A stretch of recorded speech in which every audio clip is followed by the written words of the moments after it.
What is up, watch friends? Welcome to another episode of Ask the Magic Watch Ball. I almost didn't have an episode this week because I had no questions. And then my last video, I mentioned something about that and I got a bunch of questions. So let's see if we can get through them all. Today I'm wearing my Nomos Campus Club or Club Campus. I can never get I think it's Club Campus. I love this watch, man. All in-house.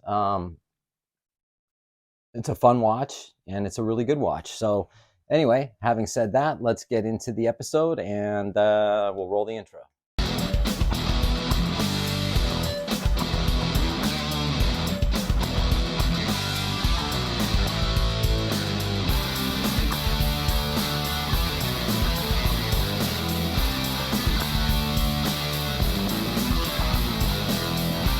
Alrighty, let's first take a sip of beer. Gotta love it. End of the week. All right, so Magic Watch Ball. Disguised like an 8-ball, but it's a Magic Watch Ball. Trust me, it just doesn't need that kind of attention, so that's why it disguises itself that way. Watch ball is 79% accurate, all right? That's pretty darn good. I know a lot of other watch people think they have a crystal ball. All right, so the first question comes from Ned Flanders. Tony, please ask the Magic Watch Ball, when will I get a call from my AD to buy a Rolex Sub? Okay. Rolex ADs don't sell to cartoon characters. Cartoon characters aren't real. Change your name to Mr. Burns. Really? Let's try that again. When will I get a call from my AD to buy my Rolex Sub? My sources tell me 2023 is going to be a good year for you. Awesome. All right. That's what we're looking for. So, next question comes from Doug. Question for the Magic Ball. In general, how often do you get a call from your AD saying, Tony, I've got blank. Are you interested? Keep rocking. Thanks. I'll keep rocking. That's more of a question for me, not the ball, but let's ask the ball. Tony, you have the answer to this. Just answer the fucking question. All right. How often do I get a text from my AD regarding a watch? And if it's Rolex specific or is it just in general? You know, so I would say earlier this year up to mid this year, we were back and forth about 3 times a week, you know, and it would be anything from the Mont Blanc to various different Rolex models that I did turn down. So yeah, it was a couple times a week at least. Now it's sporadically every couple of weeks or so he'll send me a text message saying that I've got, you know, the Sea Dweller or whatever it may be, deep sea, whatever. So that's kind of where it's at with that. Next question comes from that EM. Every time I see that your posts or your comments, man, I always think of that E minor. I don't know, the EM, E minor. Let's see, it kills me. What are your thoughts of the new Tank de Cartiers, the Art Deco black and red dials? I'd like your thoughts, but hey, I'll ask the Magic 8-Ball's verdict. You got that? All right, so you're talking about the Cartier tanks, red dials, the Art Deco and black. Cartier, the ball just basically saying, hey man, you got to be more specific. Cartier make a lot of different watches. Okay, so there's the previous models that came out about 2 years ago that have the various different colors, the green, red, blue, things like that. Those are all quartz watches. They're cool. They're too small. Even if I think they only came in one size, I think, but too small. If you're talking about the Louis de Cartier, the Louis Cartiers, red dial, it's like a ruby looking dial. That's rose gold. Beautiful, beautiful watch. Love it. It's about $13,000. And the black, the new one that's black is also, I believe, quartz. So, and their large is too small. Cartier needs to get their shit together with their sizes. Does it make sense? But yeah, I generally am a Cartier fan. But you know, the black is kind of boring, but it's still pretty cool. So there you have that. Let's take another sip of beer. Richard L. Question for the Magic Watch Ball. Will Rolex bring titanium to other models? Watch Ball, will Rolex bring titanium to other models? Ask me again later. All right, let's wait a minute. Will Rolex bring titanium to other models? Cheers. Possibly. Why are you asking again so soon? Wow. Okay, so it doesn't want to answer the question. Um, it's moody. It is, you know, it kind of gives me an attitude sometimes too. Um, yeah, I don't know, man. I think we'll see how this one does. You know what I mean? They might be throwing it around. Only Rolex knows, since the watch ball won't tell me. I don't know. I don't necessarily think it's a great idea either. But again, some people, it's whatever anyone likes. You know, if they do come out with it, say like a titanium Submariner, it would be a hot watch. You know what I mean? Or a Daytona, even. You know what I mean? Those things would, you know, people at first would be going, no, I don't fucking like it. It sucks. And then when it becomes discontinued, or it's hard to get, people jump all over it. It's just that's the way it is, right?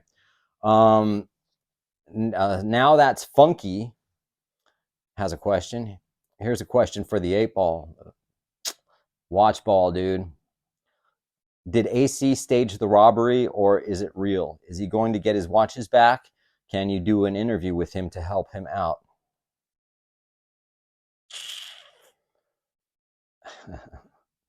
um,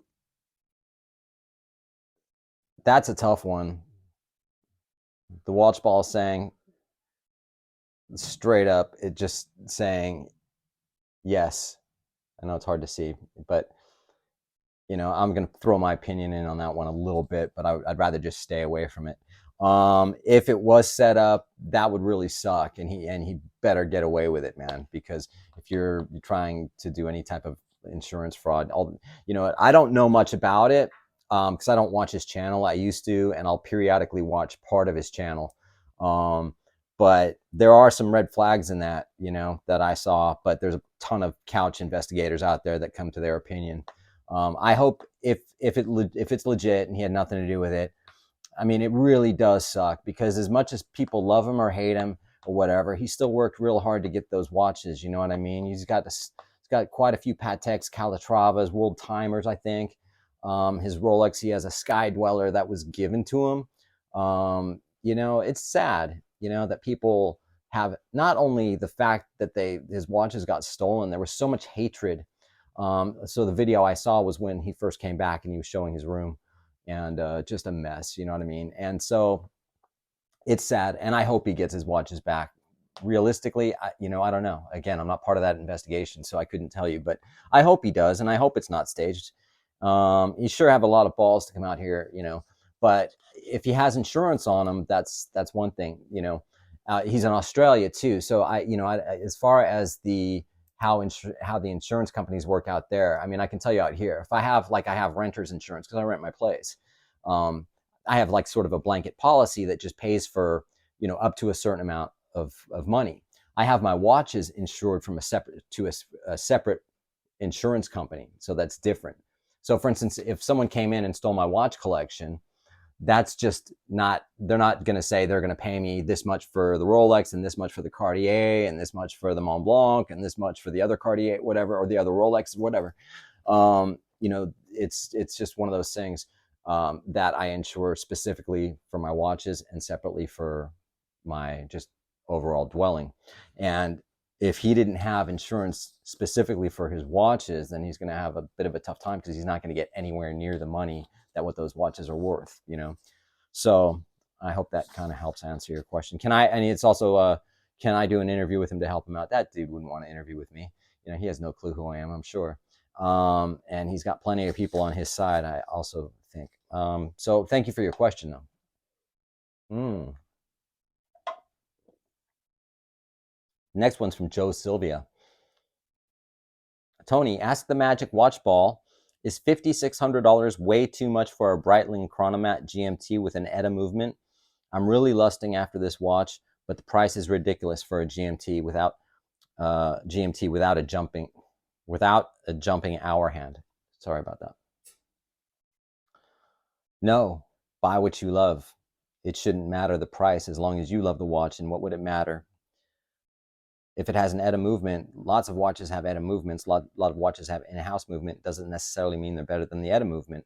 So, yeah, if you love the watch, buy the watch, man. And that GMT, it's a really beautiful watch, man. So just buy what you love, man, and fuck it. You're not gonna have any resale on it compared to like a Rolex or Patek or whatever, you know. I mean, be prepared if you have to sell it. You'll make some money on it, but you're not going to get your money back. I mean, that's the general thing with watches in general. You know what I mean? I mean, my Cartier Santos, I'll never get close to what I paid for it. You know, with the strap and everything, it was just a little over $8,000. You know, be lucky to get $6,000 for it. You know what I mean? So buy it because you love it. All right. Schumann Drake.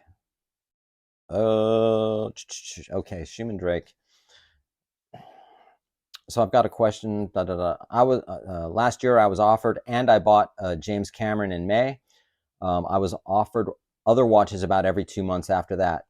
I was offered a root beer in December 2021 and decided to sell my JC, James Cameron Deep Sea. Even though I'm a bigger guy, it's just too tall for my liking, and I hit the damn thing on the door frames and stuff.